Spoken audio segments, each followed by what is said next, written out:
Benvenuti signori e signore. Un grande honor per me essere qui. That's all for my Italians. Thank you very much for having me here and have the opportunity to talk about high-tech. My name is Avni YerliIVDC, and I'm one of the three Yerli brothers, co-founder of Crytek. And in this presentation, I will talk a little bit about the industry itself, about how Crytek is positioned in the industry, what Crytek is, how Crytek is doing currently, and then I will talk a little bit about CryEngine 3 and a little bit how we have developed this CryEngine 3 Crysis 2. I will start with a very interesting sentence, actually. If you read this, think about this. An American writer writes, basically, video games are a waste of time for men with nothing else to do. What do you think about this? Nothing? I think it's actually pretty bad, and it's completely wrong because I will prove you why. As you can see, the game industry is very big. Globally, we have over 400 million players. Just in Europe alone is 112 million, and Germany, as for my country where I come from, 15. I will talk a little bit about our impression about Italy as well. What you see is that one should not believe everything what people say. The game industry is a very big industry, a massive growing industry, and that's also very interesting. If you read this, we find in a company how employees are doing. They prefer high scores rather than increased profits. The games industry has a huge turnover due to the growth, and it's actually, as you may know, much bigger than the movie industry already. The numbers is basically, you see Asia is coming along very strong, Europe and US still dominating, and the total is close to $60 billion. Since we are in Italy, we also made the effort to understand the Italian industry a little bit, and I was very impressed by the number actually, because I thought it is not that big. Particularly consoles are pretty impressive. They have over roughly 45%, and it's good because, like I said, for me it's a surprise, and we are bringing up Crysis 2 soon on X360, PS3, and PC. So we hope that we will have also some Italian fans here. One of the major factors from our side to realize why the industry is growing was the new hardware. It's permanently evolving. The access to the living room, which is enabled through devices like Kinect or like Move, and in the future also Stereo 3D. And one can also see a solid transition from premium content from traditional consoles to mobile devices. Mobile devices become very powerful. iPhone, iPad, Android phones, they all are already very powerful, but going forward it will be even more powerful. That's great because we increase our reach, we increase our upcoming gamers, and content we will just wide available, and this becomes more and more cross-media actually, or transmedia. Broadband penetration is also growing, which is supporting gaming, which is supporting our industry heavily. I hope that this will not be, in the end, the limiting factor of gaming, but we'll see. Well, and the last few years, we have experienced actually a revolution in the gaming space, derived from social networks such as Facebook. Everybody knows Zynga. It's a huge company, evolved incredibly fast, almost too scary fast. But it's an indication, therefore, that the industry is growing in multiple areas, actually. And what makes me personally very proud is the alternation of generations. It's interesting to see on airports or in hotels when older people, I'm saying older people 50 and above, when they either play or they admit they play. So 5 years ago, that wasn't the case. And it's very interesting to observe this. And it makes me personally very proud because it means it became a substantial part of people's free time and leisure. What is Crytek doing in this space? Obviously, we have technology, we have content, and I want to talk a little bit about this, what we are doing. And before doing this, I want to introduce you inside Crytek, basically, how is Crytek structured? Crytek has currently 650 employees, headquarters in Frankfurt, Germany, with central services, and we have 5 development studios in Europe. In Asia, we have a marketing and distribution office for technology and for support. And currently we have, besides Crysis 2, a couple games in development, which unfortunately I can't talk about. Actually, one game has been announced last week. It is an online shooter, which we will initially launch in Asia, but that came through to the market size, which has been grown very fast there. Crytek's core business is currently technology and games. There's a third one, is question marks, that's in development, and 2011 going forward, we will expand our operation at Crytek to some other interesting activities, but it will be really good. In the end, it will be add value to the gamers. On the technology side, we are licensing our technology. First of all, we develop technology primarily for the purpose of enabling these developers and enabling the gamers to produce high quality content, to make the developers' life easier and help them achieve their goals. That's a major principle why we develop technology. The commercial factor is actually a second tier. It's more important that we really enable tools and technologies which allows developers to achieve their vision. But based on these games, and serious games is an industry which is derived purely out of the game industry. It means application of game technology outside games. This becomes a very fast and growing segment which we can't ignore. Therefore, we are also opening our technology access to those industries and very prominent licenses, which I will show a little bit later. The movie industry discovers gaming industry also, and very strong actually, and use step by step until the pre-visualization game technologies. Stereoscopic 3D will be a very important part going forward for application of game technology, and very important also education, meaning universities, academies.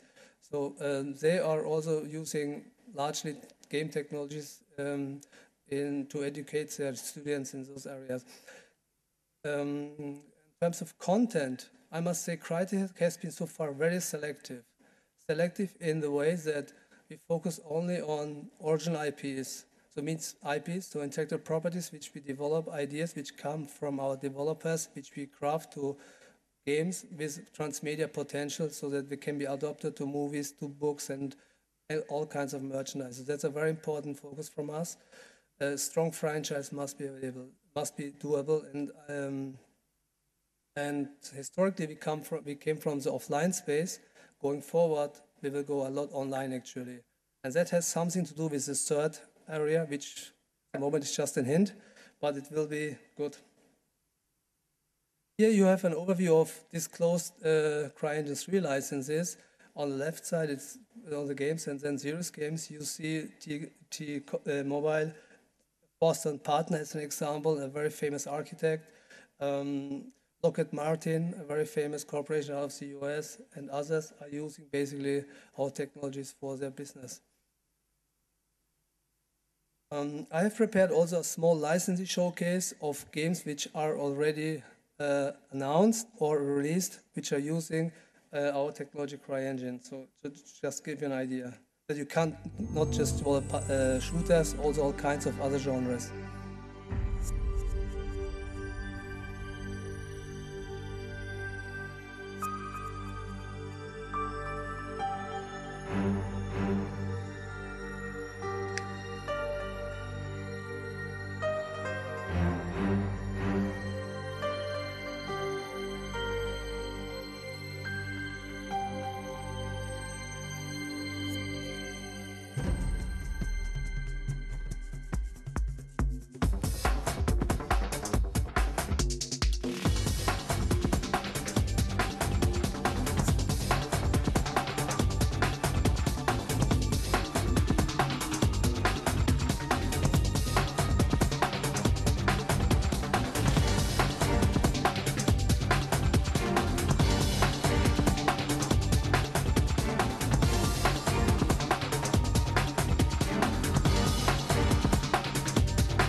may have noticed the majority of the games are actually MMOs developed in Asia. Today, I would assume there are roughly 30 games in development, primarily MMOs and cross-platform games with CryEngine 3, which will be released next year and the year after. I mentioned that the university is for us very important, or working with universities is for us very important. We have an educational license program for universities worldwide, and so far over 200 universities are using our technology to educate their students.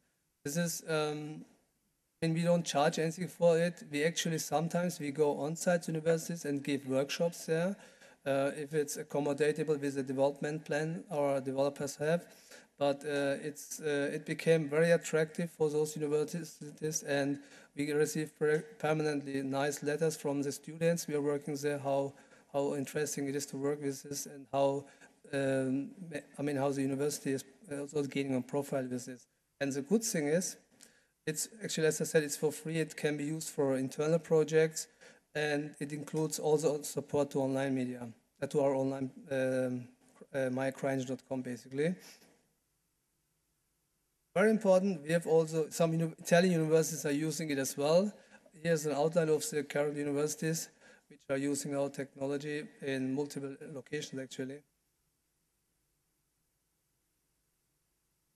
I'm not sure whether you have heard it, whether it comes across in Italy here as well. In Germany or in Europe, it becomes very clear that the game industry is used as acknowledged as a driving innovator, and it's used as reference across multiple applications, which has to do with real-time 3D. So real-time 3D development is basically setting standards in industries outside the game industry, and the photorealistic output is contributed to it, and the multi-platform development. The target industries is, like I said, training, simulation, visualization. Why do I say this? Because it's important for industries that others acknowledge what we are developing, others acknowledge how what people are basically achieving out of industry. It's a very niche industry from the knowledge, from the access. It's a very big industry in terms of market size. So, but such kind of acknowledgement of innovation in others industry helping us, our industry position, in basically in a higher spot. At Crytek, we are portraying actually, our mantra has actually three words. It is envision, enable, and achieve. That's how we approach everything. So every project, every piece of technology is derived out of those three terms. So everything we do, there's a vision. I mean, it's a smaller or a bigger vision. It depends whether it's a tool or whether it's a project. Enable means we aim high, basically, from the vision side. We want to innovate. The technology must be challenged, and quality is our time driver. I know publisher won't like to hear this. Usually they want to have a fixed date, but so far quality is what drives us. Quality is what drives our schedule, up to a certain point when we have to make commitments.